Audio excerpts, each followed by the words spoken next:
Hey guys, this is Paul Ramey, the Sultan of Stuff. I wanted to talk a bit today about books when you are thrifting. Books are a very exciting part of going to thrift stores and Goodwills and stuff. They're incredibly cheap, usually, and you just never know what you're going to find. And some books are just worth a ton. And it's crazy.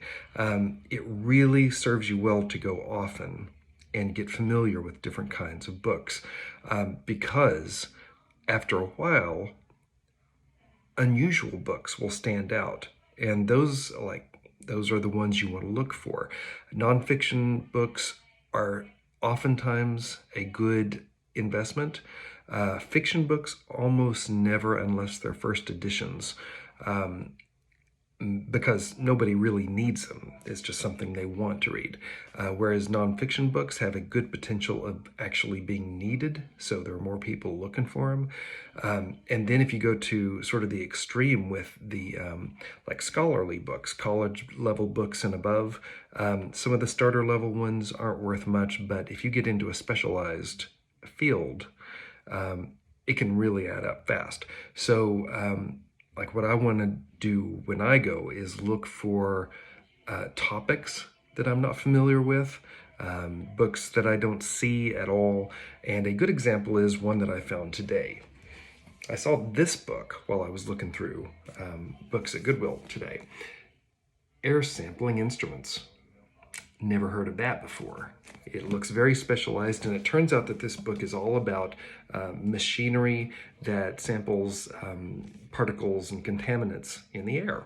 Very specialized.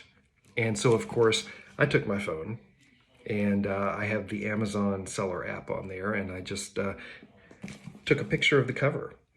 It'll read it. It looks up other ones, and it tells you what the lowest one is selling for. And when you know, this one, the lowest one selling was $113. They sell at Goodwill here for like $1.49 each, hardbacks. So I bought this. I listed it for $110, so I lowballed it. So I'm just gambling that there may not be many people who want this, but even if there's 2 or 3 people that want it, I've lowballed it, and mine will be the first one that they see and probably the one they choose. I've done this a number of times where I've sold books for over $100, and it's ridiculous. It's like free money when you're spending, less than $1 or less than $2 for a book, and you can sell it for over 100. That's good money. And hopefully that's what happens with this.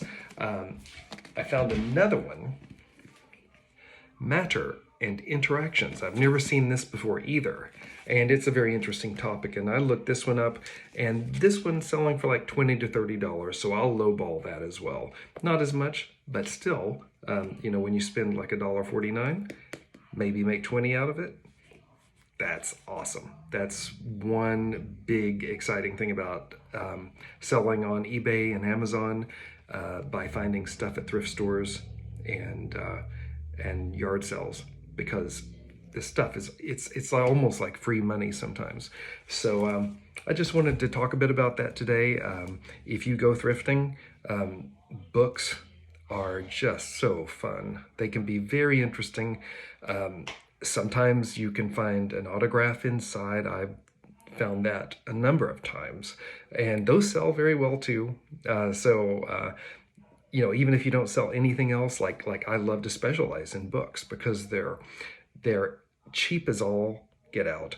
They are incredibly cheap to ship. Like most of them fit in a little envelope, and you can ship these medium mail, which is different than first class. It's different than priority mail. It tends to be like one of the cheapest ways to ship. So all like across the board, if you want to start in thrifting or just commit to a specialty, books are the way to go. They're how I started, and they're still like one of my favorite sources of free income. So anyway, thought you'd like to hear about all that, and wish me luck. Take care, guys.